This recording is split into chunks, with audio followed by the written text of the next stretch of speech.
So, here's a question for you. Can you actually get smarter? For the longest time, the answer was just a flat no. But you know what? Science tells a very, very different story.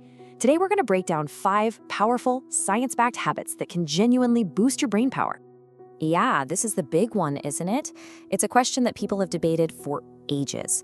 And for so many of us, it kind of feels like the intellectual cards you're dealt at birth are the only ones you ever get to play. And for decades, this wasn't just a feeling, it was the dominant scientific view. Your intelligence was seen as this fixed number, a limit you were born with that would pretty much define your potential for your entire life. But what if that whole idea was just wrong? Well, it was. Completely. Modern neuroscience has absolutely shattered that old idea. The science is now undeniable. Your brain isn't fixed at all.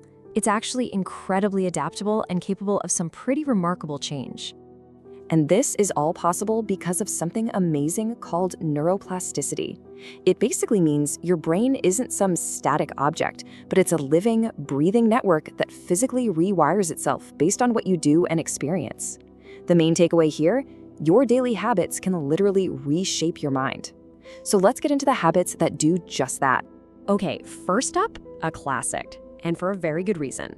But we're not just talking about any old reading here. We're talking about grabbing material that really pushes your boundaries. And here's why this works so well. When you read something that's genuinely challenging, say a dense science book or some philosophy, you're not just scanning words. Your brain has to juggle complex language, abstract ideas, and logical arguments all at the same time. It's basically the mental equivalent of a full-body workout. And the payoff for that workout is huge.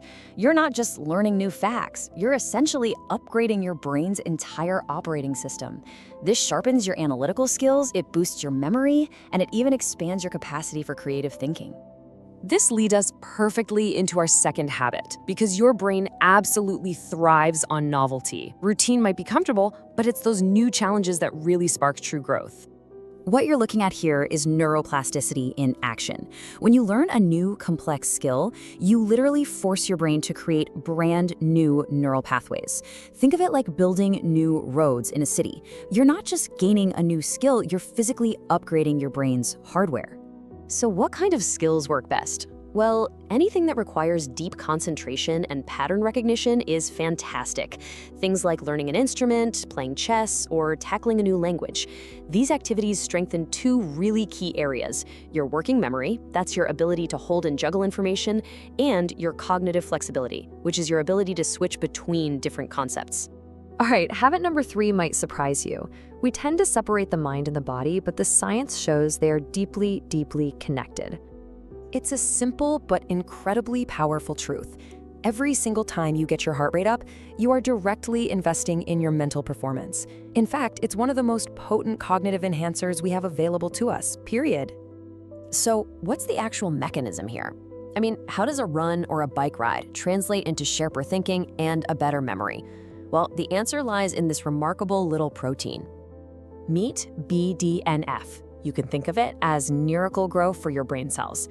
Exercise floods your brain with this stuff, helping your neurons grow, survive, and form stronger, faster connections. The takeaway is crystal clear. A workout for your body is also a workout for your brain. Our 4th habit is all about carving out space for real, actual thought. It's about fighting back against the constant noise of modern life. You know the drill: notifications, social media, the constant pings. Our world is basically designed for shallow, reactive thinking. But here's the thing: intellectual growth doesn't happen in the shallows. It happens when you go deep. So how do you train for this? You have to be intentional about setting aside time for deep work. This could be something like journaling to connect ideas, tackling a complex puzzle, or just spending 20 minutes really reflecting on a book you've read. These practices activate your prefrontal cortex, the command center for all your reasoning and planning.